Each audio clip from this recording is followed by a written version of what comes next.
Hello friends, welcome to CS Theory Tamil.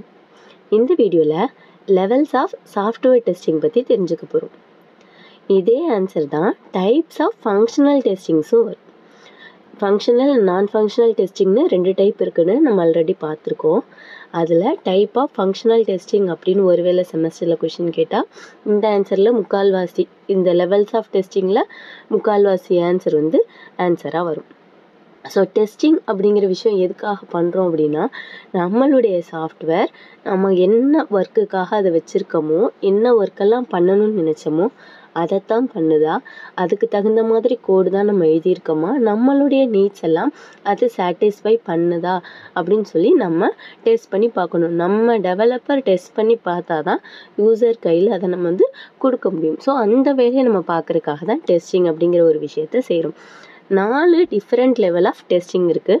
1 unit testing, integration testing, system testing and acceptance testing. இதில் end to end testing அதையும் சேர்த்தா அதுதான் level of டெஸ்டிங்குள்ள answer. இல்லை சிம்மில் ஒரு வேளை 5 மார்க்கில் கேட்டால் அந்த ஆன்சர் எழுதிக்கோங்க. ஃபங்க்ஷனல் டெஸ்டிங்னா இதோட அப்படியே கண்டினியூ பண்ணி நம்ம போயிட்டே இருக்க வேண்டியதான். ஸோ யூனிட் டெஸ்டிங் அப்படிங்கிறது என்னென்னா, ஃபஸ்ட்டு என்னென்னு பார்ப்போம். ஃபஸ்ட்டு கோடிங்கை டெஸ்ட் பண்ணி பார்க்குறது. நம்ம கோடிங் எழுதிட்டோம், ஒரு சாஃப்ட்வேர் டெவலப் பண்ணுறதுக்கு ஃபுல்லாக கோடு எழுதிட்டோம். அந்த கோடை டெவலப் பண்ணுறதை, நம்ம டெவலப் பண்ணியிருக்க கோடை டெஸ்ட் பண்ணி பார்க்குறது யூனிட் டெஸ்டிங். ஓகேங்க, நான் கோடு முடிச்சிட்டேன், எல்லா கோடையும் வச்சு ஒரு ப்ராப்பர் டிசைன் வந்திருக்கும், அந்த டிசைனை டெஸ்ட் பண்ணி பார்க்குறது இன்டகிரேஷன் டெஸ்டிங். எல்லாம் பண்ணி எனக்கு சாஃப்ட்வேர் ரெடி ஆயிடுச்சு, என்னுடைய சிஸ்டம் ரெடி ஆகிடுச்சு, அந்த மொத்த சாஃப்ட்வேரும் என்னுடைய ரெக்குயர்மெண்ட்ஸை சாட்டிஸ்ஃபை பண்ணுதா அப்படின்னு சொல்லி பார்த்தா அது சிஸ்டம் டெஸ்டிங். அதை என் கிளைண்ட்டுக்கிட்ட கொடுத்து என் கிளைண்ட் ஓகேங்க இதுதாங்க நான் கேட்டேன், இதுதான் இருக்குது, ஓகே அப்படின்னு அக்செப்ட் பண்ணிக்கிட்டா அது அக்செப்டன்ஸ் டெஸ்டிங். ஃபஸ்ட்டு உள்ளதுலேயே எலிமெண்ட்ரியானது, ப்ரைமரியானது, இம்பார்ட்டண்டானது என்ன அப்படின்னா யூனிட் டெஸ்டிங். நம்ம ஒவ்வொரு கோடையும், ஒவ்வொரு லைன் ஆஃப் கோடையும் கரெக்டாக எழுதியிருக்கோமா, எந்த மிஸ்டேக்கும் இல்லாமல் இருக்கா, நம்ம எக்ஸ்பெக்ட் பண்ண ரிசல்ட்டு அந்த கோடில் வருதா அப்படின்னு சொல்லி பார்க்குறது தான் யூனிட் டெஸ்டிங். மற்றதுனா ஃபங்க்ஷன்ஸாக டிவைட் ஆகும். இதே ஜாவா மாதிரி உள்ளது அப்படின்னா கிளாஸஸாக, ஒவ்வொரு கிளாஸும் இந்த கிளாஸ்ன்னு சொல்லி பிரிப்போம். சிலனா ஃபங்க்ஷன்ஸாக வரும், C++னா கிளாஸாக வரும். ஏன்னா அது ஊப்ஸ் இல்லையா. ஸோ அப்படி ஒவ்வொரு ஃபங்க்ஷனையும், ஒவ்வொரு கிளாஸையும் ஒரு இண்டிவிஜுவல் மாடியூலாக, இண்டிவிஜுவல் யூனிட்டாக ப்ராப்பராக ஒர்க் ஆகுதா அப்படின்னு சொல்லி பார்க்குறது யூனிட் டெஸ்டிங். ஸோ இதுலேருந்து நம்ம என்ன தெரிஞ்சுக்கலாம் அப்படின்னா, இதை டெஸ்ட் பண்ணுறது யார்? டெவலப்பர். அப்போ கோடை உள்ளே டெஸ்ட் பண்ணி பார்க்குறோம் அப்படின்னா அது என்ன டெஸ்டிங்? White box testing. எனக்கு கோடு ப்ராப்பராக, கோடுக்குள்ளே உள்ளே நுழைஞ்சிட்டோம், இன்டர்னல் பார்ட்டை பார்க்க ஆரம்பிச்சிட்டோம் அப்படின்னா அங்கே நடக்கிறது white box, clear box, transparent box testing அங்கே நடக்கும். So some popular frameworks for unit testing என்னென்னா J unit, N unit and X unit. இதெல்லாம் மேபி காம்படேட்டிவ் எக்ஸாம்ஸில் நம்மளுக்கு கேட்கலாம். உள்ளதுலேயே ஸ்மாலஸ்ட் பார்ட் ஆஃப் டெஸ்டிங், எப்படி டெஸ்டபிள் பார்ட் எது அப்படின்னா இந்த யூனிட் டெஸ்டிங் தான். அப்போ பேசிக்கான டெஸ்டிங் எங்கே ஸ்டார்ட் ஆகுது அப்படின்னா யூனிட் டெஸ்டிங்லேருந்து ஸ்டார்ட் ஆகுது. ஓகேங்க, நான் என்னுடைய ஒவ்வொரு மாடியூலையும் டெஸ்ட் பண்ணிட்டேன், என்னுடைய மாடியூல்ஸ் ஒவ்வொரு யூனிட்டும் ப்ராப்பராக ஒர்க் ஆகுது. இப்போ ப்ராப்பராக ஒர்க் ஆகிற 2 மாடியூலை 2ஐயும் சேர்க்குறேன் அப்படின்னா அப்போ இதுலேருந்து இதுக்கு டேட்டா ப்ராப்பராக டிரான்ஸ்மிட் ஆகுதா, இதுலேருந்து இதுக்கு டேட்டா ஒழுங்காக ட்ரான்ஸ்ஃபர் ஆகுதா, 2 மாடியூல்ஸ் ஒழுங்காக கம்யூனிகேட் ஆகுது. ஏன்னா எல்லா மாடியூலையும் கம்பைன் பண்ணால் தான் அது ஒரு கம்ப்ளீட் சிஸ்டமாக மாற முடியும். ஸோ ஒவ்வொரு யூனிட்டையும் எனக்கு நல்லா தான் ஒர்க் ஆகுது. ஆனால் அது 2ம் ஒன்றா சேர்ந்து கம்யூனிகேட் பண்ணிக்கும் பொழுது ஒழுங்காக கம்யூனிகேட் பண்ணிக்குதா அப்படின்னு சொல்லி நம்ம டெஸ்ட் பண்ணி பார்க்கணும். அந்த டெஸ்டிங் தான் இன்டகிரேஷன் டெஸ்டிங். அப்போ 2 மாடியூல்ஸு ஒன்றோடு ஒன்று மெர்ஜ் ஆகும்போது, இன்டகிரேட் ஆகும் பொழுது அங்கே கம்யூனிகேஷன் ப்ராப்பராக இருக்கா, ஒரு மாடியூல்லேருந்து இன்னொரு மாடியூலுக்கு தேவையான டேட்டா டிரான்ஸ்மிட் ஆகிறது ப்ராப்பராக மாறுதா, அங்கே எதுவும் மிஸ்டேக்ஸ் இல்லாமல் இருக்குதா அப்படின்னு சொல்லி பார்க்குறது தான் இன்டகிரேஷன் டெஸ்டிங். இந்த இன்டகிரேஷன் டெஸ்டிங்லேயும் 4 டைப் இருக்குது. Top down, bottom up, big bang and incremental integration. Top down integration என்னென்னா, நம்ம ஒரு சாஃப்ட்வேர் டெவலப் பண்ணியிருக்கோம், அதில் ஒரு 15 மாடியூல் இருக்குது, 15 யூனிட்ஸ் இருக்குது. அந்த 15 யூனிட்ஸில் எதுக்கு ப்ரியாரிட்டி அதிகமாக இருக்கும்? ஃபார் எக்ஸாம்பிள், நம்ம ஒரு காலேஜ் கேம்பஸில் ஒரு டியூட்டோரியல் காலேஜ் வச்சுருக்கோம். அந்த டுட்டோரியல் காலேஜை பற்றின கம்ப்ளீட் டீட்டெயிலையும் ஒரு சாஃப்ட்வேரை வந்து நான் வந்து க்ரியேட் பண்ணி வச்சுருக்கேன். என்னோடய student detail, attendance, marks, fees, ஸ்டாஃபோட சேலரி, என்னோடய மெயின்டெனன்ஸ் சார்ஜ், இது எல்லாத்தையும் வச்சு நான் ஒரு சாஃப்ட்வேர் டெவலப் பண்ணி வச்சுருக்கேன். அதெல்லாம் நான் சேர்த்து எனக்கு என்னென்னு மொத்தமாக டேலி பண்ணுறதுக்கு யூஸ் ஆகுற மாதிரி ஒரு சாஃப்ட்வேர். இப்போது இந்த சாஃப்ட்வேருக்கு எனக்கு எது இம்பார்ட்டன்ட் ஆனதுன்னு நான் ஃபீல் பண்ணுறேன். ஃபார் எக்ஸாம்பிள், எனக்கு ஃபீஸ் தான் இம்பார்ட்டன்ட் அப்படின்னா அந்த மாடியூலை நான் ஃபஸ்ட்டு செக் பண்ணி பார்க்கணும். அது மாதிரி நம்ம ஒரு சாஃப்ட்வேர் வச்சுருக்கோம் அப்படின்னா உள்ளதுலேயே எதுக்கு ப்ரியாரிட்டி அதிகமோ அந்த மாடியூலை ஃபஸ்ட்டு செக் பண்ணி அந்த மாடியூலோட ஒவ்வொன்றையா இன்டகிரேட் பண்ணி நெக்ஸ்ட் லெவல் என்னன்னு இன்டகிரேட் பண்ணி கம்பைன் பண்ணி செக் பண்ணி பார்த்துக்கிட்டே வந்து கம்ப்ளீட் சாஃப்ட்வேரையும் செக் பண்ணி பார்க்குறது. இந்த ஒவ்வொரு மாடியூலாக இன்டகிரேட் பண்ணி பார்க்குறது டாப் டவுன் இன்டகிரேஷன் டெஸ்டிங். அடுத்து பாட்டம் அப்னா கீழே லோயர் ப்ரியாரிட்டிலேருந்து, இப்போ எனக்கு ஸ்டாஃப்ஸ் வந்து நான் லோயர் ப்ரியாரிட்டியில் போட்டிருக்கேன் அப்படின்னா அவங்கள்ட்டேருந்து அந்த மாடியூல்லேருந்து செக் பண்ணி ஒவ்வொன்றா இன்டகிரேட் பண்ணி மேலே போய் ஹை லெவல் வரைக்கும் நம்ம செக் பண்ணிட்டு போகிறது இந்த பாட்டம் ஆஃப் இன்டகிரேஷன் டெக்னிக். அடுத்தது பிக் பேங் அப்படிங்கிற வார்த்தையிலே நமக்கு தெரியும், கம்ப்ளீட்டாக முழுசாக எல்லா மாடியூலையும் இன்டகிரேட் பண்ணி எப்படி ஒர்க் ஆகுது அப்படின்னு சொல்லி பார்க்குறது பிக் பேங் இன்டகிரேஷன் டெஸ்டிங். அடுத்து இன்க்ரிமெண்டல் இன்டகிரேஷன் டெஸ்டிங்னா என்னென்னா, ஏதோ 2 மாடியூலில் நம்பர் 1லேருந்து ஆரம்பிச்சு 2 மாடியூல் ஒர்க் ஆகுது ப்ராப்பராக, அடுத்த 2 சேர்த்து அப்படின்னு ஒவ்வொன்றா சேர்த்து நார்மலாக நம்ம செக் பண்ணி பார்த்துட்டு வருது இன்க்ரிமெண்டல் இன்டகிரேஷன் டெஸ்டிங். அடுத்தது சிஸ்டம் டெஸ்டிங். நான் ஒவ்வொன்றா செக் பண்ணிட்டேன், 2 செக் பண்ணிட்டேன்.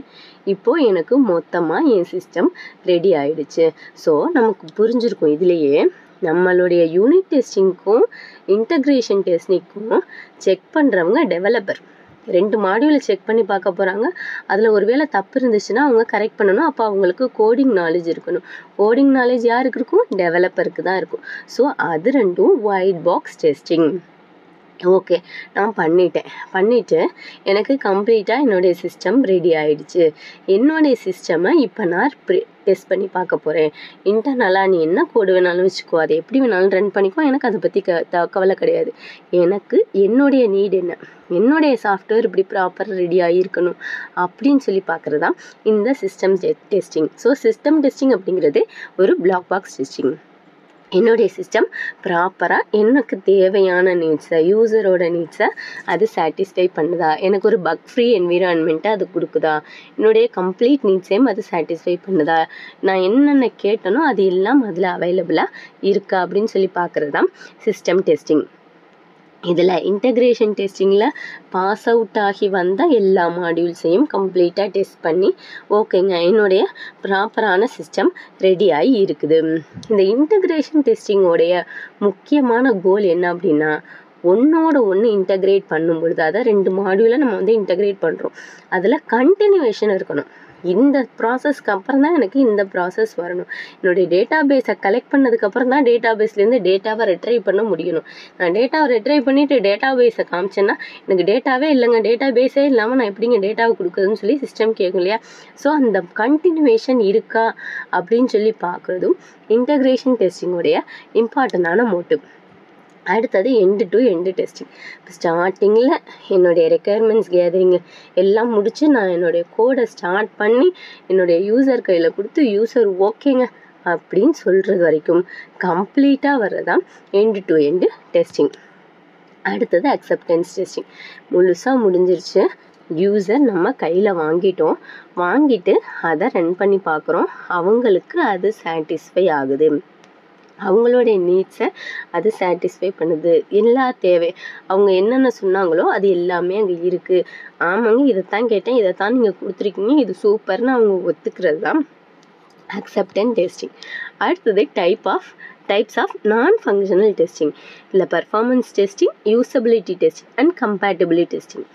பர்ஃபார்மன்ஸ் டெஸ்டிங்னா இந்த சாஃப்ட்வேர் என்னாகிறதுக்கு இத்தனை யூசர் தேவை, இவ்வளோ டேட்டா தேவை, இதெல்லாம் இருந்தால் அது ப்ராப்பராக பர்ஃபார்ம் பண்ணுதா, எப்படி பர்ஃபார்ம் பண்ணுது, ஓகேவா, சூப்பராக இருக்கா, பர்ஃபெக்டாக இருக்கா அப்படின்னு சொல்லி பார்க்குறது பர்ஃபார்மன்ஸ் டெஸ்டிங். எப்படி அது ஆக்சுவலாக பர்ஃபார்ம் பண்ணுது. இது பாட்டில் நெக்ஸை ஐடென்டிஃபை பண்ணுறதுக்கு யூஸ் ஆகுது. இது காம்படிட்டிவ் எக்ஸாமில் கண்டிப்பாக கேட்க வாய்ப்பு இருக்குது. பாட்டில் நெக்ஸ்னால் அது எவ்வளோ லிமிட், அதுக்கு இப்போ ஒரு சிஸ்டம் ஒரு சாஃப்ட்வேர் ரன் ஆகிறதுக்கு 10 யூசராவது மினிமம் வேணும் அப்படின்னா 10 இருக்காங்களா, 10 தான் வேணும், 11 போயிடக்கூடாது. இப்போ 10 வருது அப்படிங்கிறத நோட்டீஸ் பண்ணுறது எந்த டெஸ்டிங்லனா பர்ஃபார்மன்ஸ் டெஸ்டிங். நமக்கு தேவையான டேட்டா அதில் இருக்கா. சில நேரம் நம்ம சில கொஷின்ஸ் கேட்போம், அதில் இந்த டேட்டா இல்லை, இன்சஃபிஷியன்ட் டேட்டான்னு சொல்லி நமக்கு சொல்லுவோம். அப்போ அந்த டேட்டா பேஸில் அவைலபிளாக இல்லை. ஸோ நம்மளுக்கு தேவையான எல்லா டேட்டாவும் அதில் இருக்குது. நம்பர் ஆஃப் யூசர்ஸ் இத்தனை பேர் தான் இருக்கணும், அத்தனை பேர் இருக்காங்களா அப்படின்னு சொல்லி பாட்டில் நெக், அதாவது பாட்டிலை தழும்ப விடாமல் பார்த்துக்கிறது பாட்டில் நெக் டெஸ்டிங். இதில் இந்த சிஸ்டம் டெஸ்டிங்கில் இன்னொரு விஷயம், சிஸ்டம் டெஸ்டிங்லேயும் டைப் இருக்குது. ஒன்று ஆல்ஃபா டெஸ்டிங், இன்னொன்று பீட்டா டெஸ்டிங். ஆல்ஃபா டெஸ்டிங்னா டெவலப்பர் நம்மளே டெஸ்ட் பண்ணி பார்க்குறது தான் ஆல்ஃபா டெஸ்டிங். நம்ம ஒரு மூவியில் வந்திருக்கோம், ஒரு காரை வந்து வாய்ஸ் கமாண்ட் கொடுத்து ரன் பண்ணுவார். அதில் ஆல்ஃபா டெஸ்டிங் 1 2 3 என்னுடைய கார் லெஃப்ட்டுன்னு சொன்னால் லெஃப்ட்டுக்கு போகுது, அதாவது டெவலப்பர் அவரே டெவலப் பண்ணி இது டெஸ்ட் பண்ணி பார்க்குறது ஆல்ஃபா டெஸ்டிங். பீட்டா டெஸ்டிங்னா என்னுடைய நெய்பர்கிட்ட, என்னுடைய ஃப்ரெண்டுக்கிட்ட, இல்லை தேர்ட் பார்ட்டிக்கிட்ட கொடுத்து ப்ராப்பராக இருக்கா அப்படின்னு சொல்லி பார்க்குறது பீட்டா டெஸ்டிங். இது சிஸ்டம் டெஸ்டிங்கில் ஆட் பண்ணிக்கோங்க. அடுத்தது யூசபிலிட்டி டெஸ்டிங். யூசபிலிட்டி டெஸ்டிங் அப்படின்னா என்னென்னா, நான் சாஃப்ட்வேர் டெவலப் பண்ணிட்டேன். ஃபார் எக்ஸாம்பிள், இப்போ நம்ம ஒரு வாஷிங் மிஷின் வச்சுருக்கோம். அந்த வாஷிங் மிஷின் நான் என்ன வேலைக்காக வச்சுருக்கணும் அந்த வேலையை தான் அது செய்யுதா, அதை தாண்டி வேறு ஏதாவது வேலையை செய்யுதா, இல்லை வேறு எதையாவது பண்ணி அது குழப்பிக்குதா அப்படின்னு சொல்லி பார்க்குறது. ப்ராப்பராக நம்ம என்ன வேலைக்காக அதை வச்சுருக்கோமோ அந்த வேலையை அது ப்ராப்பராக செய்யுதா அப்படின்னு சொல்லி பார்க்குறது யூசபிலிட்டி டெஸ்டிங். கம்பேட்டபிலிட்டி டெஸ்டிங்னா, ஒரு வேளை நான் ஓவர்லோடு கொடுத்துட்டேன் அப்படின்னா, அதாவது நான் எவ்வளோ அடித்தாலும் அது தாங்குதா. 10 யூசர் தான் இருக்கணும், 11வது யூசர் போகும்போது அது என்ன பண்ணுது, என்னோடய மெமரி சைஸ் இவ்வளோ தான், அதை விட நான் அதிகமாக கொடுத்தா என்ன பண்ணுது, அதுக்கு மேலேயும் கொடுத்தாலும் அது ப்ராப்பராக ஒர்க் ஆகுதா, இல்லை அது ஃபுல்லாக போயிடுதா, இல்லைங்க என்னால் தாங்க முடியலன்னு அது சொல்லுதா, இந்த டேட்டாவுக்கு மேலே நீங்கள் போகிறீங்க, இந்த டேட்டா தான் இருக்கணும், இவ்வளோ தான் இருக்கணும், இதோட கெப்பாசிட்டி இவ்வளோ தான் அப்படின்னு அது சொல்லுதா, இல்லைன்ட்டு அது கொலாப்ஸ் ஆகுதா. அப்போ கொலாப்ஸ் ஆகக்கூடாது. ஸோ அதுக்கு தகுந்த மாதிரி இருக்கா அப்படின்னு சொல்லி பார்க்குறது தான் கம்பேட்டபிலிட்டி டெஸ்டிங். இந்த பர்ஃபார்மன்ஸ் டெஸ்டிங்கோட டைப்ஸ் என்னென்னா, load testing, stress testing, scalability and stability testing. இந்த லோடு டெஸ்டிங்கில் தான் ஐடென்டிஃபையிங் பாட்டில் நெக்ஸ், அதாவது இவ்வளோ பேர் தான் இருக்கணும், இவ்வளோ டேட்டா இருக்கணும், இவ்வளோ பேருக்கு மேலே போனால் அது என்ன பண்ணும், இவ்வளோ பேர் இருக்கிறது வந்து எப்படி அது நோட்டீஸ் பண்ணி சொல்லுது அப்படின்னு சொல்லி பார்க்குறது லோட் டெஸ்டிங். ஸ்ட்ரெஸ் டெஸ்டிங்னா என்னென்னா, ஒரு வேளை அதுக்கு மேலே அதிகமாக கொடுத்தா அது என்ன பண்ணுது. நம்ம நார்மலாக நம்மளுடைய இயர்லி ஸ்டேஜ் ஆஃப் கோடிங் டெவலப்மெண்ட்டில் நம்மளுடைய ஸ்டாஃப் நம்மளுக்கு வந்து ஒரு ரெக்கமெண்ட் பண்ணுவாங்க, நீங்களே எரர் கமிட் பண்ணி ஒர்க் பண்ணி பாருங்கள், அது என்ன சொல்லுதுன்னு பாருங்கள். இப்போ நம்ம சி கோட் எழுதுகிறோம்னா வாய்டு மெயின் பக்கத்தில் நீங்கள் செமிகோலன் போட்டு பாருங்கள், என்ன சொல்லுதுன்னு பாருங்கள். வாய்டுக்கும் மெயினுக்கும் நடுவில் ஸ்பேஸ் போடாமல் கொடுத்து பாருங்கள், அந்த 2 பிரேஸ்க்கும் நடுவில் ஸ்பேஸ் விட்டு பாருங்கள். ஸோ நம்மளே எரர் பண்ணி என்ன எரர் வருது, நம்மளே மிஸ்டேக் பண்ணி என்ன எரர் வருதுன்னு செக் பண்ண சொல்லுவாங்களே. ஸோ அந்த மாதிரி நம்மளுடைய சாஃப்ட்வேரோட கெப்பாசிட்டி இவ்வளோ தான், அதுக்கு மேலே கொடுத்தா அது என்ன பண்ணுது அப்படின்னு சொல்லி பார்க்குறது தான் இந்த ஸ்ட்ரெஸ் டெஸ்டிங்.